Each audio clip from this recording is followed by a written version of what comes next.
Hello दोस्तों, स्वागत है आपका एक बार फिर से आपके अपने YouTube channel target with success में। दोस्तों एक बार फिर से मैं आपके सामने उपस्थित हूं एक नई वीडियो के साथ। दोस्तों इस वीडियो में हम बात करेंगे यहाँ पर आपके हिंदी भाषा 1 का जो हमने सिलेबस डिस्कस किया था उसके पहले टॉपिक के बारे में। पहला टॉपिक आज हम पढ़ेंगे और पहले टॉपिक के बारे में डिटेल जानकारी यहाँ पर इकट्ठा करेंगे। ठीक है दोस्तों, आज हमारा जो टॉपिक है वो आप बोर्ड पर देख सकते हैं। व्हाइट बोर्ड पर मैंने ऑलरेडी लिख रखा है संज्ञा टॉपिक को हम यहाँ पर डिस्कस करेंगे और प्रत्येक चीज को जानेंगे। संज्ञा कितने प्रकार की होती है, संज्ञा के कौन कौन से यहाँ पर मुख्य भेद होते हैं, क्या संज्ञा के 5 भेद होते हैं या फिर 3 भेद होते हैं, सभी चीजें हम यहाँ पर जानने की कोशिश करेंगे और आपकी प्रत्येक संज्ञा को जितने भी संज्ञा के भेद होते हैं उन सभी भेद को यहाँ पर क्लियर कर देंगे। आज के बाद आपको संज्ञा टॉपिक के रिगार्डिंग कोई भी प्रॉब्लम नहीं होगी, चाहे आप किसी भी प्रकार का एग्जाम देते हों या किसी भी प्रकार के एग्जाम में अपीयर होने वाले हों, आपको संज्ञा टॉपिक के रिगार्डिंग कोई भी प्रॉब्लम नहीं आएगी। दोस्तों वैसे तो मुख्य रूप से ये तैयारी आपके रीट 2022 के लिए कराई जा रही है, लेकिन अगर आप संज्ञा का टॉपिक यहाँ से कवर करते हैं तो आप किसी भी एग्जाम में अपीयर होकर अपने संज्ञा से संबंधित सभी प्रश्न ठीक कर सकते हैं और आसानी से सभी प्रश्न को हल कर सकते हैं। आपको कोई भी प्रश्न यहाँ पर हल करने में समस्या नहीं आएगी और आपकी सारी चीजें मैं यहाँ पर क्लियर कर दूंगा। आपको यहाँ पर आसानी होगी प्रत्येक चीज को पहचानने में और जब आप पेपर के अंदर अपीयर होंगे तो संख्या के क्वेश्चन को देखते ही आप उसे चुटकियों में हल कर देंगे। ठीक है दोस्तों, आइए शुरू करते हैं आपका संख्या टॉपिक पढ़ना। संख्या टॉपिक को पढ़ाने से पहले मैं कुछ यहाँ पर चर्चा करना चाहूंगा। दोस्तों जो संख्या टॉपिक है एक बहुत ही महज इंपॉर्टेंट टॉपिक है एग्जाम के पर्सपेक्टिव से। अगर आपको संख्या टॉपिक नहीं आता है तो आप आसान से आसान चीज को भी गलत कर देते हैं। इसलिए अगर आप संख्या टॉपिक को पढ़ने जा रहे हैं तो आप अपना ध्यान व्हाइट बोर्ड पर रखें और मेरे द्वारा कही गई प्रत्येक बात को यहाँ पर अपने नोटबुक में नोट करें। ठीक है दोस्तों, जो भी नोट्स मैं यहाँ पर आपको बनवाऊंगा आपके एग्जाम के लिए वो इनफ होंगे। आपको कोई भी बुक पढ़ने की जरूरत नहीं होगी और आपको कोई भी नोट्स अलग से पढ़ने की जरूरत नहीं होगी। ठीक है दोस्तों, आइए स्टार्ट करते हैं आपका संख्या टॉपिक। सबसे पहले हम संख्या टॉपिक की यहाँ पर संख्या की परिभाषा देखेंगे, उसके बाद इसके उपभेद देखेंगे और उदाहरण के द्वारा यहाँ पर इन चीजों को क्लियर कर देंगे। ठीक है, यहाँ पर मैं हेडिंग डाल लेता हूं आपका संख्या। आप मेरे साथ साथ अपनी नोटबुक में नोट करते चलें। आप चाहें तो रफ कॉपी पर यह नोट कर सकते हैं या फिर आप चाहें तो फेयर कॉपी पर नोट बना सकते हैं। क्लियर? अगर मैं संख्या की यहां पर परिभाषा की बात करूं, मैं परिभाषा यहां पर मेंशन कर देता हूं। किसी भी व्यक्ति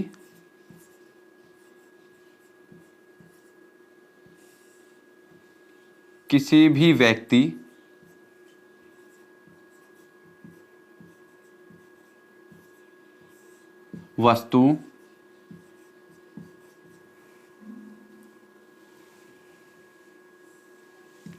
स्थान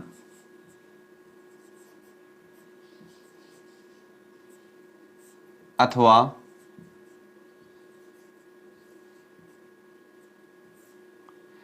भाव के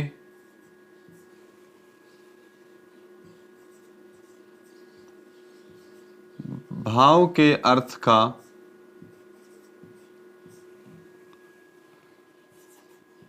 बोध कराने वाले शब्द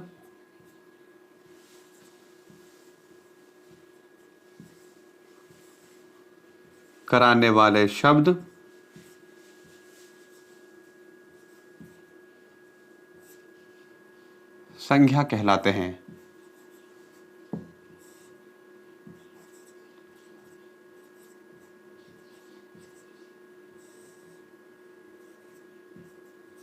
संख्या कहलाते हैं। क्लियर? किसी भी व्यक्ति, वस्तु, स्थान अथवा भाव के अर्थ का बोध कराने वाले शब्द संख्या कहलाते हैं। मैंने यहां पर आपको डेफिनेशन लिखी है, आप अपने नोटबुक में जरूर नोट करते चलें। ठीक है दोस्तों, किसी व्यक्ति, वस्तु, स्थान या फिर भाव के अर्थ का बोध कराने वाले जो भी शब्द होते हैं उन्हें हम संख्या कहते हैं। क्लियर? संख्या को उदाहरण के तौर पर यहां पर जान लेते हैं। उदाहरण अगर मैं आपको दूं,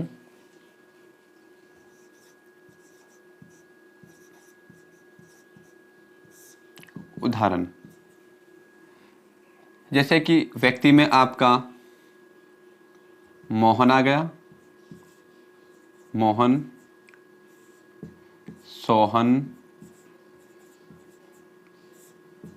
शमीम,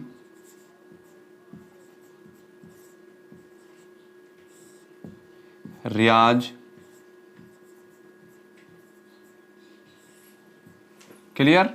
स्थान की अगर मैं बात करूं तो स्थान में आपका, जैसे आपका स्थान में आगरा,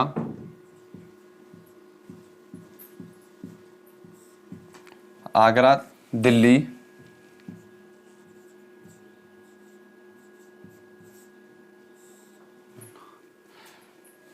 ये आपका व्यक्तियों के नाम मोहन, सोहन, शमीम और रियाज। ये स्थान के नाम आगरा, दिल्ली। उसके बाद भाव, जैसे कि आपका सुख,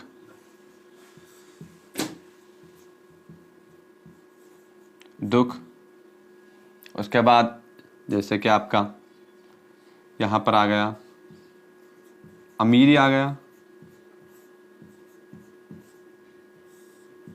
गरीबी इत्यादि।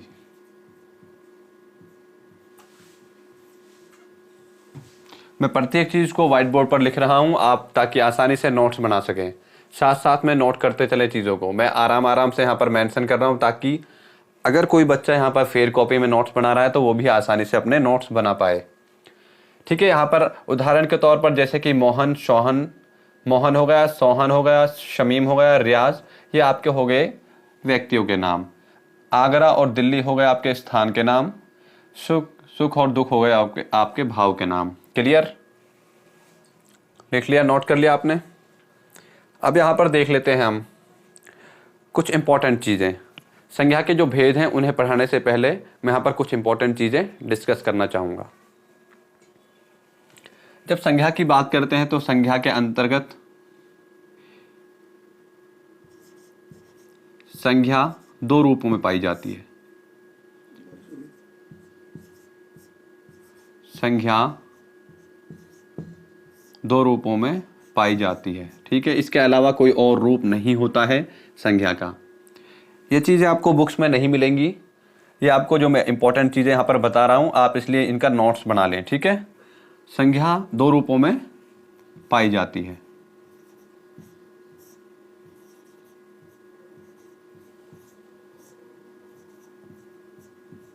एक तो आपका होता है अदृश्य रूप,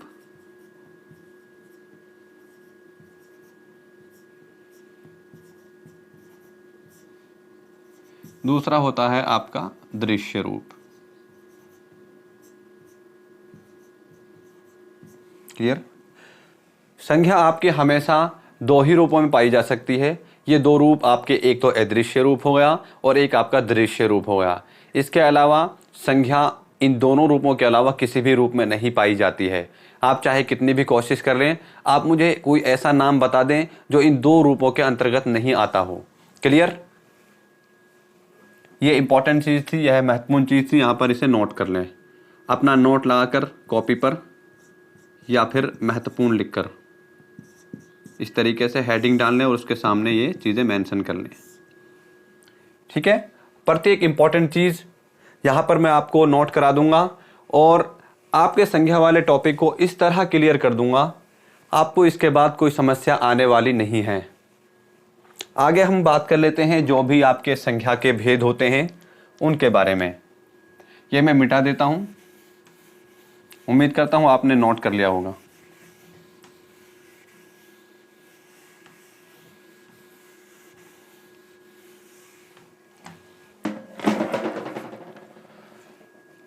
संज्ञा के तीन भेद होते हैं।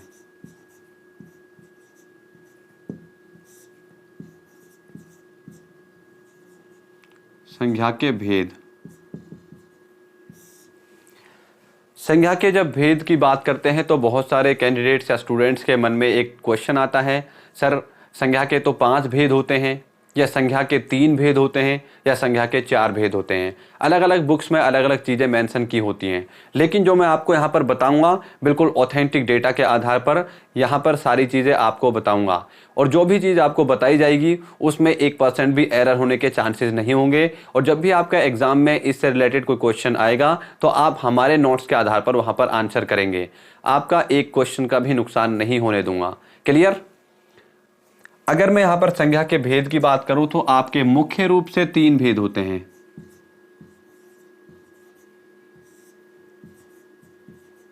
मुख्य रूप से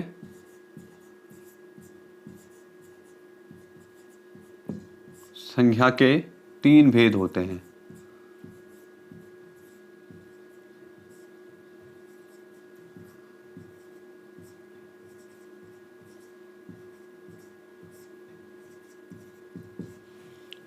पहला आपका होता है व्यक्तिवाचक संज्ञा,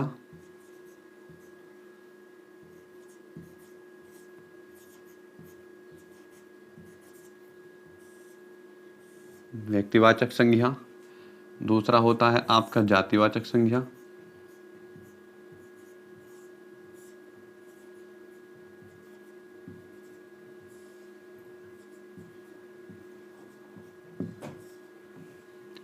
तीसरा यहां पर लिख देता हूं, तीसरा होता है आपका भाववाचक संज्ञा।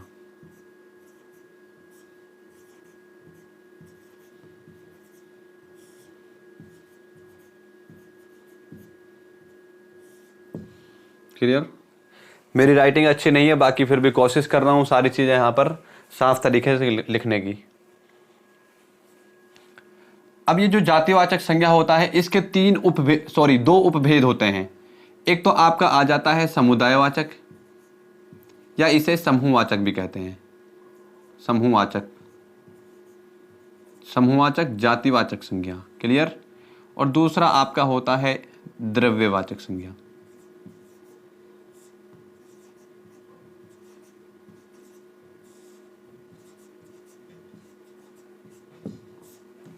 ठीक है, ये इसके 2 उपभेद होते हैं। यहां पर ये मैं इस तरह से मेंशन कर देता हूं। क्लियर? मैंने यहां पर संज्ञा के मुख्य रूप से 3 भेद बताए हैं। व्यक्तिवाचक संज्ञा होता है आपका, जातिवाचक संज्ञा और भाववाचक संज्ञा। ठीक है, जातिवाचक संज्ञा के 2 उपभेद होते हैं। एक आपका समूहवाचक या फिर इसे समुदायवाचक संज्ञा भी कह सकते हैं। दूसरा आपका द्रव्यवाचक संज्ञा। द्रव्यवाचक संज्ञा के अंतर्गत 2 चीजें आती हैं, एक तो आपका ठोस आ जाता है, एक आपका तरल आ जाता है। क्लियर? अब हम आगे जानेंगे प्रत्येक यहाँ पर जो संज्ञा का मुख्य भेद होते हैं, प्रत्येक भेद के बारे में डिटेल स्टडी करेंगे।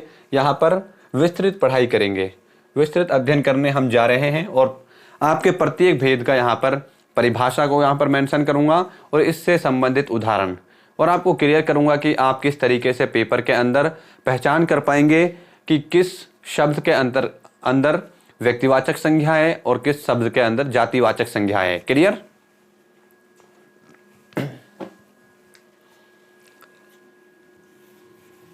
सबसे पहले व्यक्तिवाचक संज्ञा की बात करेंगे।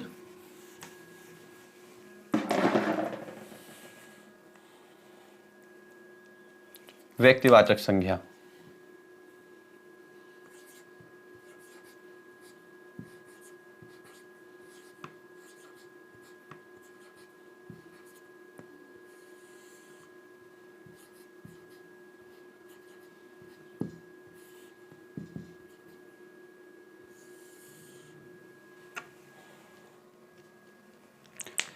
किसी व्यक्ति, वस्तु, स्थान, किसी विशेष व्यक्ति, वस्तु और स्थान की मैं यहां पर बात कर रहा हूं। किसी विशेष व्यक्ति, वस्तु, स्थान के नाम का बोध कराने वाले शब्द व्यक्तिवाचक संज्ञा के अंतर्गत गिने जाते हैं। यहां पर परिभाषा देख लेते हैं। किसी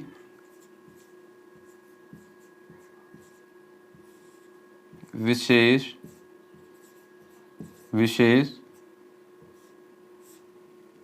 व्यक्ति, वस्तु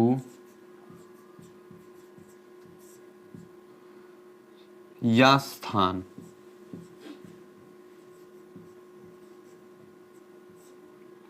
स्थान के नाम का बोध कराने वाले शब्द।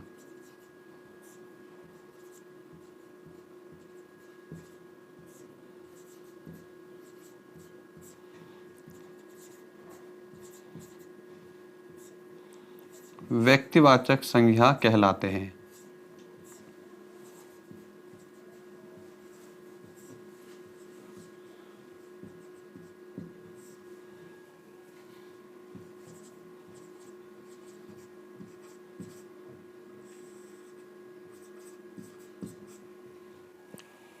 किसी विशेष व्यक्ति, वस्तु या स्थान के नाम का बोध कराने वाले शब्द व्यक्तिवाचक संज्ञा कहलाते हैं।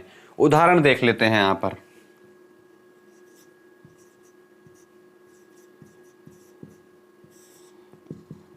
उदाहरण में आपका प्रदीप, ठीक है, उसके बाद मोहन,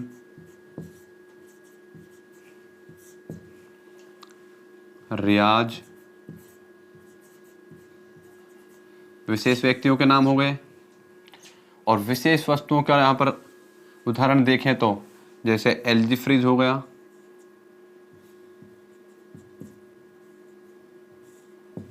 ठीक है, सैमसंग लैपटॉप हो गया,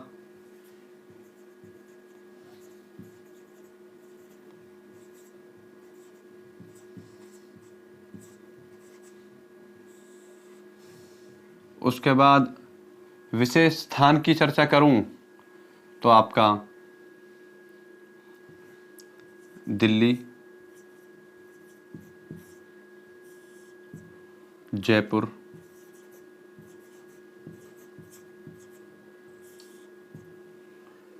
इत्यादि।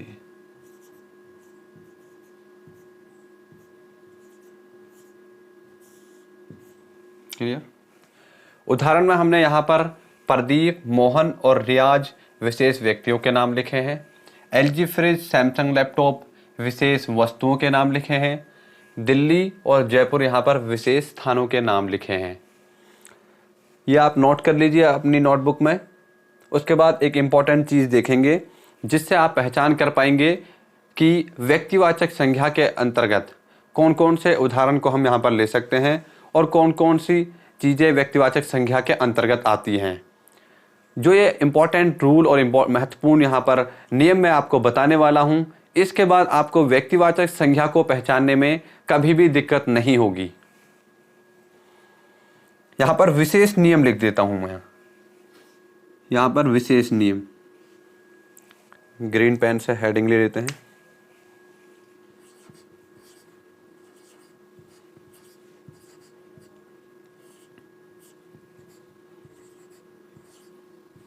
व्यक्तिवाचक संज्ञा को पहचानने में बहुत सारे कैंडिडेट्स को यहाँ पर समस्या आती है, लेकिन आज की ये क्लास लेने के बाद व्यक्तिवाचक संज्ञा से संबंधित कोई भी डाउट आपका नहीं रहेगा। विशेष नियम के अंतर्गत अगर मैं बात करूं, व्यक्तिवाचक संज्ञा हमेशा एक वचन रूप में ही पाई जाती है।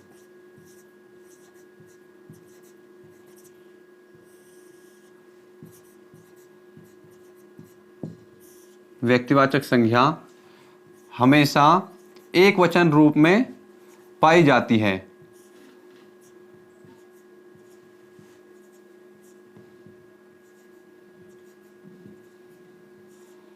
एक वचन रूप में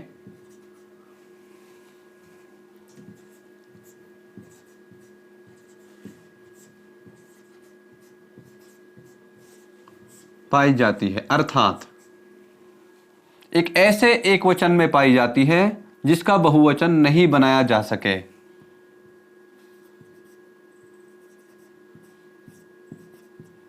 अर्थात एक ऐसे एक वचन रूप में पाई जाती है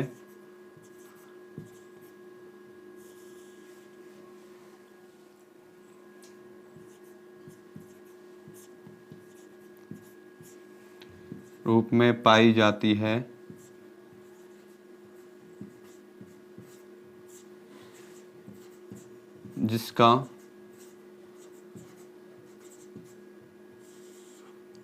बहुवचन नहीं बनाया जा सके।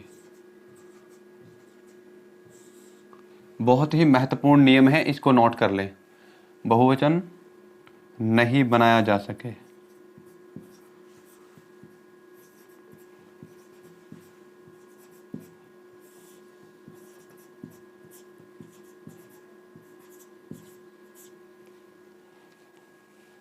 क्लियर?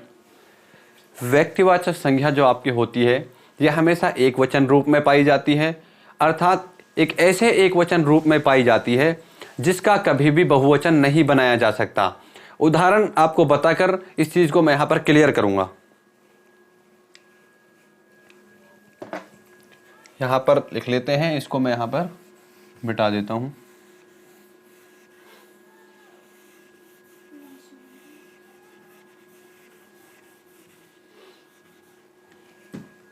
देखिए, उदाहरण के तौर पर मैंने यहां पर लिखा मोहन, ठीक है। अब मोहन को देखिए, क्या मोहन का बहुवचन बनाया जा सकता है? मोहन का कभी आपने सुना है मोहनो? मोहनो नहीं बनता है। क्लियर? मोहन का कभी बहुवचन नहीं बनता है, इसीलिए ये एक वचन रूप है, ऐसा एक वचन रूप है जिसका बहुवचन नहीं बनाया जा सकता, और ये व्यक्तिवाचक संज्ञा में आएगा। ठीक है, जैसे मैंने लिख दिया यहां पर ताजमहल। ताजमहल, क्या ताजमहलों बनाया जा सकता है? क्या दुनिया के अंदर बहुत सारे ताजमहल हैं? नहीं हैं, सिर्फ ताजमहल एक ही होगा, इसलिए व्यक्तिवाचक संज्ञा में आ जाएगा। जैसे मैंने लिखा था एलजी फ्रिज, वस्तुओं के नाम में एलजी फ्रिज, ठीक है। फ्रिज का फ्रिजों तो बनाया जा सकता है, बहुत सारे फ्रिज, लेकिन एलजी फ्रिज ये इसका बहुवचन नहीं बनाया जा सकता। ठीक है, अगर मैं सिर्फ लिखता फ्रिज तो ये जातिवाचक संज्ञा में आ जाता, लेकिन एलजी फ्रिज लिख दिया तो व्यक्तिवाचक संज्ञा में आ गया, किसी विशेष फ्रिज का नाम हो गया, एलजी फ्रिज की बात कर रहे हैं। क्लियर? ऐसे ही मैंने स्थान में आपका यहां पर बताया था, आपको स्थान में जैसे आगरा। अब आगरा का क्या आप आगराओं बना सकते हो? नहीं बना सकते आप। यहां पर आगरा का आगराओं यहां पर बहुवचन नहीं बन सकता है, इसलिए यह व्यक्तिवाचक संज्ञा में गिना जाता है। क्लियर? ठीक है, ये इस तरीके से ये एक ऐसे एक वचन है जिनका बहुवचन नहीं बनाया जा सकता। उम्मीद करता हूं आपको ये चीज समझ आ गई होगी। ठीक है, अब हम बात कर लेते हैं यहां पर दूसरा जो आपका भेद होता है जातिवाचक संज्ञा के बारे में। जातिवाचक संज्ञा को अब देखेंगे और उसके जो विशेष नियम होते हैं वो भी जानेंगे। ठीक है, व्यक्तिवाचक संज्ञा आपको क्लियर हो गई होगी। जब हम यहाँ पर जातिवाचक संज्ञा डिस्कस करेंगे तो वहाँ पर और इस चीज़ को क्लियर करूँगा। दूसरा पॉइंट आपका जो दूसरा भेद होता है वो है जातिवाचक संज्ञा।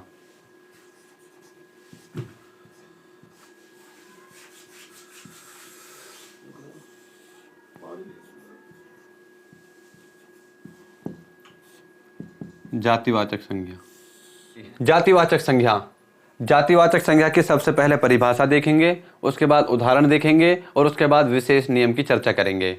ठीक है, जातिवाचक संज्ञा के अंतर्गत ही मैं क्लियर करूंगा व्यक्तिवाचक संज्ञा और जातिवाचक संज्ञा में क्या डिफरेंस होता है। दोनों चीजों का डिफरेंस जानने के बाद आपका जातिवाचक संज्ञा और व्यक्तिवाचक संज्ञा दोनों यहां पर चीजें क्लियर हो जाएंगी। ठीक है,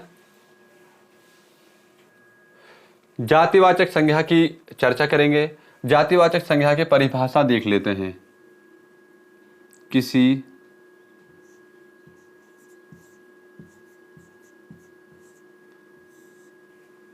व्यक्ति,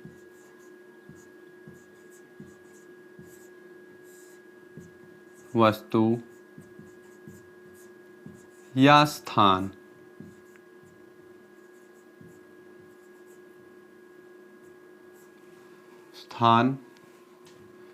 की जाति का बोध कराने वाले शब्द, जाति का बोध कराने वाले शब्द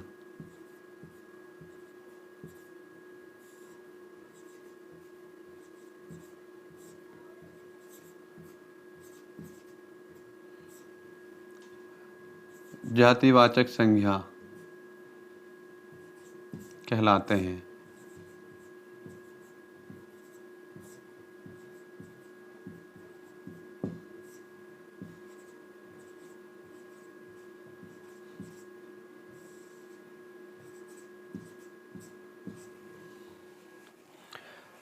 किसी व्यक्ति, वस्तु या स्थान की जाति का बोध कराने वाले शब्द जातिवाचक संज्ञा कहलाते हैं।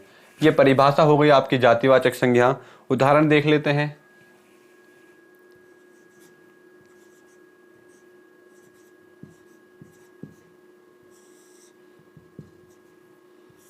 उदाहरण जैसे व्यक्ति में आपका हो गया, जाति आपकी मनुष्य हो गई। मनुष्य एक जाति है, ठीक है। इसके अंतर्गत बहुत से मानव आते हैं, एक मानव जाति है मनुष्य। लड़का हो गया, लड़का एक जाति है, ठीक है। बहुत सारे लड़के हो सकते हैं। लड़की हो गई, लड़की भी एक जाति है। क्लियर।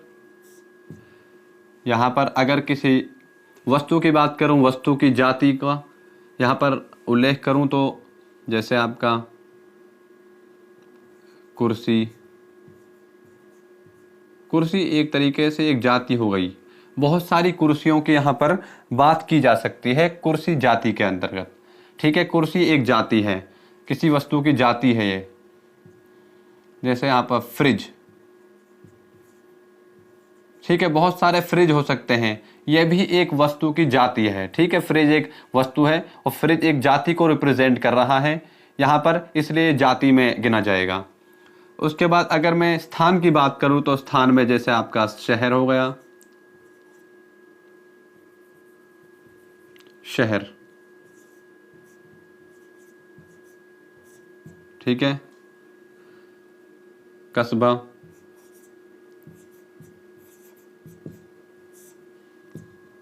तालुका,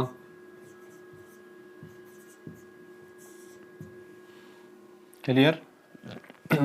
यहाँ पर जो मनुष्य है, मनुष्य एक जाति का उल्लेख कर रहा है। लड़का हो गया, लड़की हो गई, ये सभी जाति को रिप्रेजेंट कर रही हैं, किसी भी व्यक्ति की जाति को।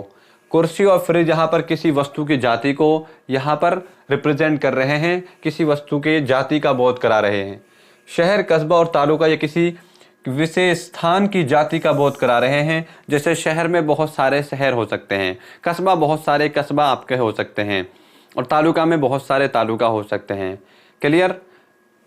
अब हम यहाँ पर देख लेते हैं व्यक्तिवाचक संज्ञा और जातिवाचक संज्ञा का डिफरेंस कैसे पता चलेगा।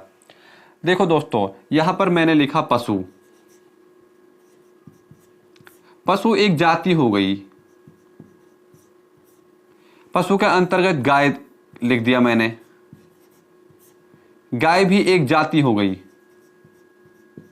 लेकिन किसी विशेष गाय का नाम लिख दें, जैसे मैंने लिख दिया जर्सी गाय, जर्सी गाय, ठीक है। अब ये आपका व्यक्तिवाचक संज्ञा में हो गया।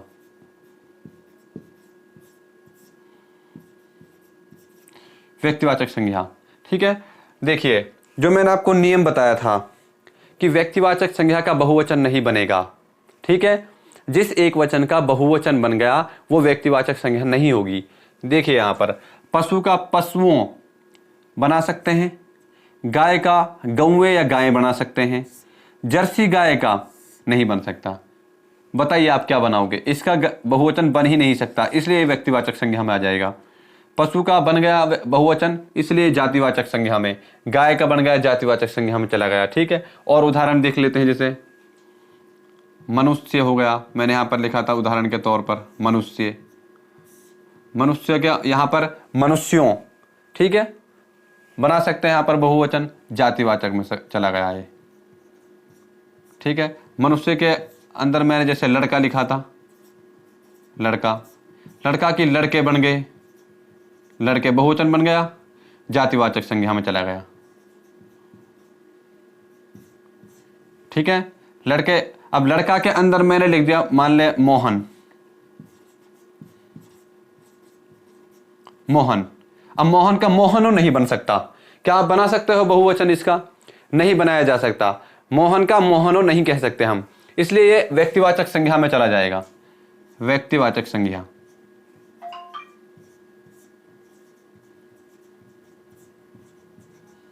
ठीक है,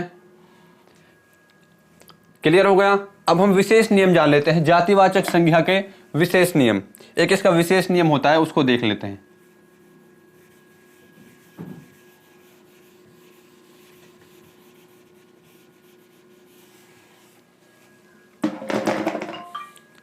जातिवाचक संज्ञा का विशेष नियम यह है, जातिवाचक संज्ञा हमेशा बहुवचन रूप में पाई जाती है, अर्थात एक ऐसे एकवचन रूप में पाई जाती है जिसका बहुवचन बनाया जा सके। क्लियर? आइए बोर्ड पर लिख लेते हैं विशेष नियम, और आप अपने नोट्स में यहां पर नोट कर लीजिएगा अपनी नोटबुक में।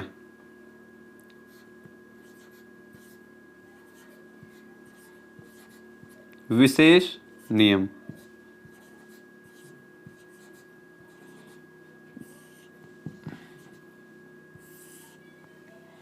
विशेष नियम, जातिवाचक संज्ञा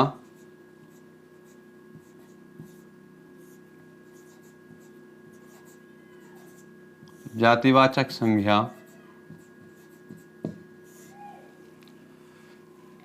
हमेशा बहुवचन रूप में पाई जाती है,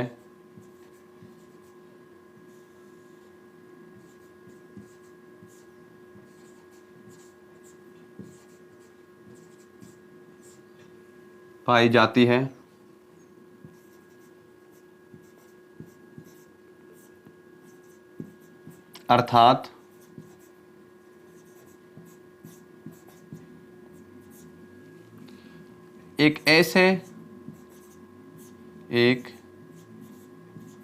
एक ऐसे एकवचन रूप में पाई जाती है,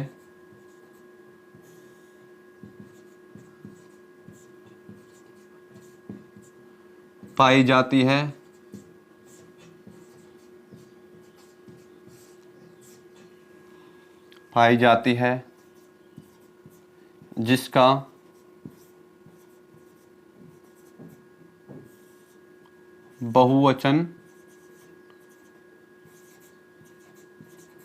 बहुवचन बनाया जा सके।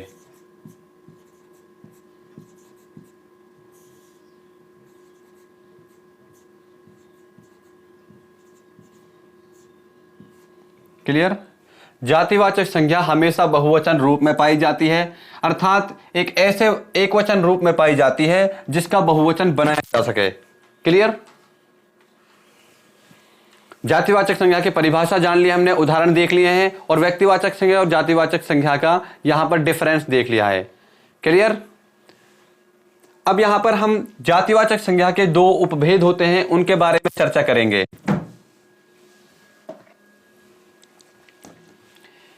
विशेष नियम आपने यहां पर नोट कर लिया होगा। जातिवाचक संज्ञा के अंतर्गत जो जातिवाचक संज्ञा के दो उपभेद होते हैं उनकी मैं चर्चा करूंगा, और जातिवाचक संज्ञा को यहां पर कंप्लीट करेंगे। इसके दो उपभेद होते हैं, दो उपभेद।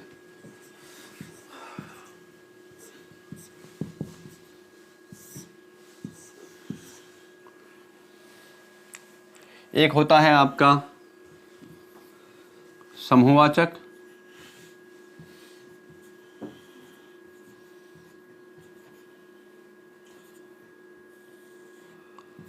या समुदायवाचक।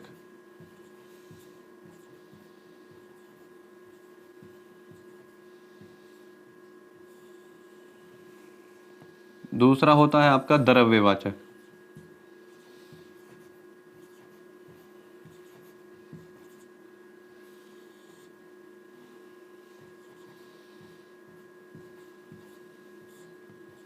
द्रव्यवाचक जातिवाचक संज्ञा। ठीक है, इन दोनों उपभेद की यहां पर परिभाषा जानेंगे और इन दोनों उपभेदों के उदाहरण देखेंगे। पहला मैं लिख लेता हूं यहां पर समुदायवाचक।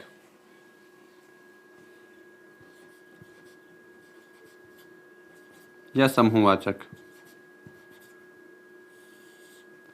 समूहवाचक जातिवाचक संज्ञा।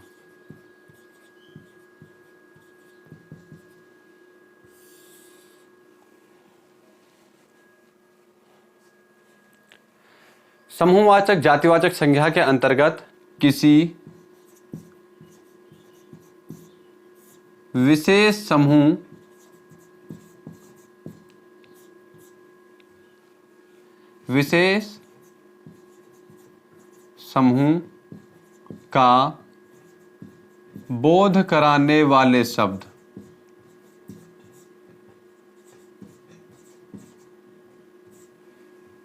समूहवाचक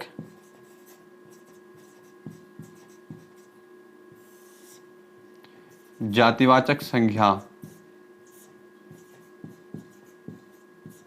कहलाते हैं।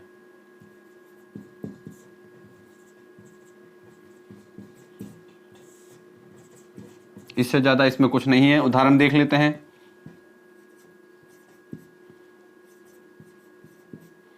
उदाहरण में आपका सेना हो गया। इसमें सेना में बहुत सारे सैनिकों का समूह होता है, ठीक है।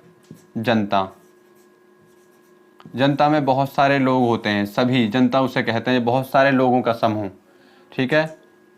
उसके बाद आपका जैसे टीम हो गया।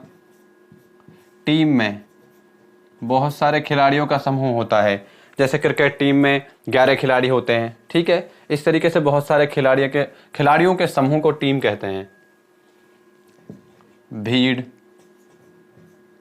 भीड़ भी आपका यहाँ पर बहुत सारे लोगों का समूह होता है। वृंद हो गया। लेखकों के समूह को वृंद से यहाँ पर रिप्रेजेंट किया जाता है। जत्था,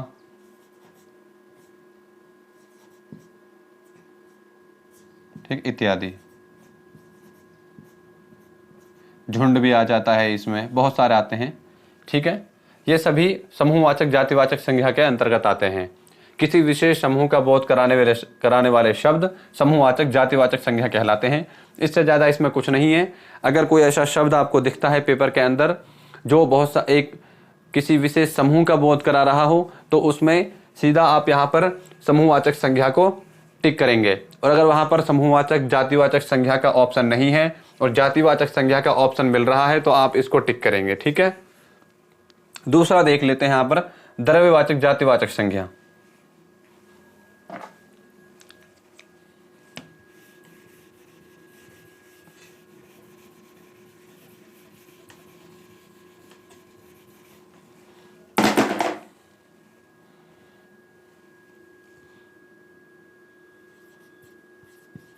द्रव्यवाचक जातिवाचक संज्ञा। आज की क्लास का ये लास्ट टॉपिक होगा, ठीक है, जिस पर हम चर्चा करेंगे। उसके बाद जो आपका बाकी का जो पोर्शन होगा, बाकी संज्ञा जो बची हुई है, वो हम नेक्स्ट पार्ट में डिस्कस करेंगे। द्रव्यवाचक जातिवाचक संज्ञा के अंतर्गत दो चीजें आती हैं। एक तो आपका आ जाता है ठोस, ठीक है, एक आ जाता है तरल, ठीक है। अगर मैं इसकी यहां पर परिभाषा की बात करूं तो किसी विशेष या फिर मैं यहां विशेष ना लिखकर किसी धातु या तरल पदार्थ का नाम, तरल पदार्थ के नाम का बोध कराने वाले, नाम का बोध कराने वाले शब्द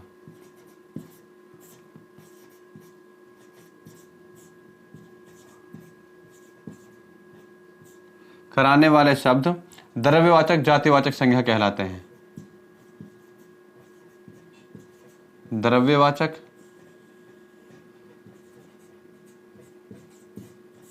जातिवाचक संज्ञा कहलाते हैं।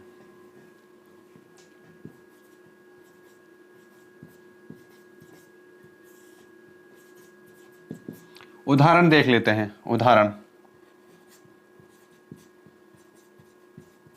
जैसे ठोस में मैंने बताया था आपको, यहां पर ठोस आता है, तरल आता है। ठोस में जैसे आपका सोना धातु हो गई, सोना, चांदी,